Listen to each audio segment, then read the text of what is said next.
2 Kings 4.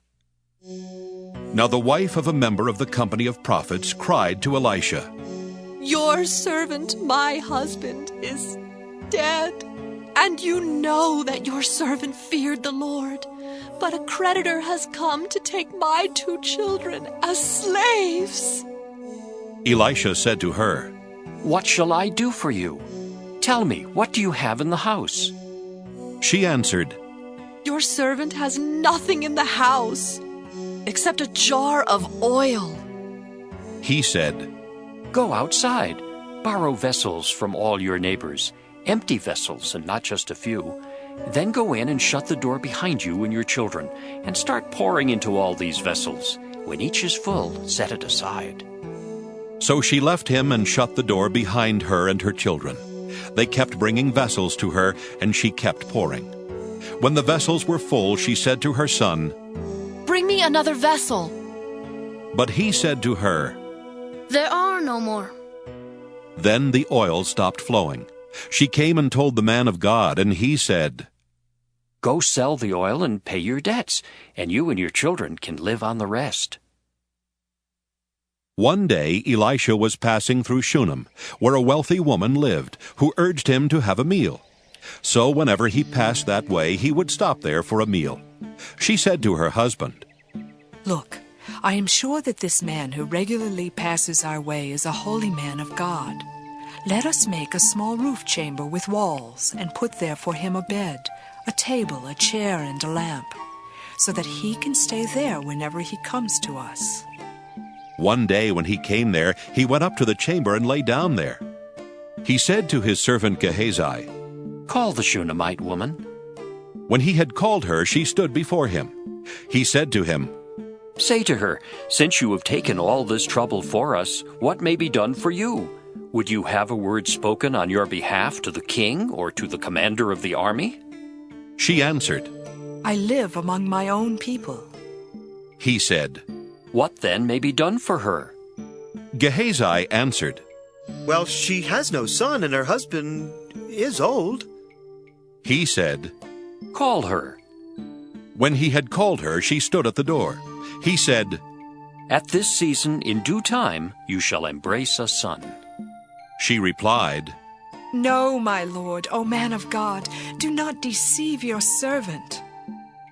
The woman conceived and bore a son at that season in due time, as Elisha had declared to her. When the child was older, he went out one day to his father among the reapers. He complained to his father, "Oh, my head! My head!"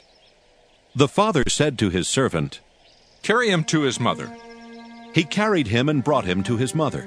The child sat on her lap until noon, and he died. She went up and laid him on the bed of the man of God, closed the door on him, and left. Then she called to her husband and said, "Send me one of the servants and one of the donkeys, so that I may quickly go to the man of God and come back again." He said, Why go to him today? It's neither new moon nor Sabbath. She said, "It will be all right." Then she saddled the donkey and said to her servant, "Urge the animal on, do not hold back for me unless I tell you." So she set out and came to the man of God at Mount Carmel. When the man of God saw her coming, he said to Gehazi his servant, Look, there is the Shunammite woman. Run at once to meet her, and say to her, Are you all right? Is your husband all right? Is the child all right? She answered, "It is all right." When she came to the man of God at the mountain, she caught hold of his feet. Gehazi approached to push her away, but the man of God said, Let her alone, for she is in bitter distress. The Lord has hidden it from me and has not told me. Then she said, "Did I ask my lord for a son? Did I not say, 'Do not mislead me'?" He said to Gehazi, Gird up your loins and take my staff in your hand and go. If you meet anyone, give no greeting, and if anyone greets you, do not answer, and lay my staff on the face of the child. Then the mother of the child said, "As the Lord lives and as you yourself live, I will not leave without you." So he rose up and followed her. Gehazi went on ahead and laid the staff on the face of the child, but there was no sound or sign of life. He came back to meet him and told him, "The child has not awakened." When Elisha came into the house, he saw the child lying dead on his bed. So he went in and closed the door on the two of them and prayed to the Lord. Then he got up on the bed and lay upon the child, putting his mouth upon his mouth, his eyes upon his eyes, and his hands upon his hands. And while he lay bent over him, the flesh of the child became warm. He got down, walked once to and fro in the room, then got up again and bent over him. The child sneezed 7 times, and the child opened his eyes. Elisha summoned Gehazi and said, Call the Shunammite woman. So he called her. When she came to him, he said, Take your son. She came and fell at his feet, bowing to the ground. Then she took her son and left. When Elisha returned to Gilgal, there was a famine in the land. As the company of prophets was sitting before him, he said to his servant, Put the large pot on and make some stew for the company of prophets. One of them went out into the field to gather herbs. He found a wild vine and gathered from it a lapful of wild gourds, and came and cut them up into the pot of stew, not knowing what they were. They served some for the men to eat. But while they were eating the stew, they cried out, O man of God, there's death in the pot. They could not eat it. He said, Then bring some flour.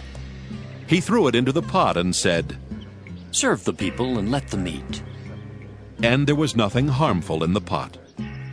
A man came from Baal Shalisha, bringing food from the first fruits to the man of God, 20 loaves of barley and fresh ears of grain in his sack. Elisha said, Give it to the people and let them eat. But his servant said, How can I set this before 100 people? So he repeated, Give it to the people and let them eat, for thus says the Lord, They shall eat and have some left.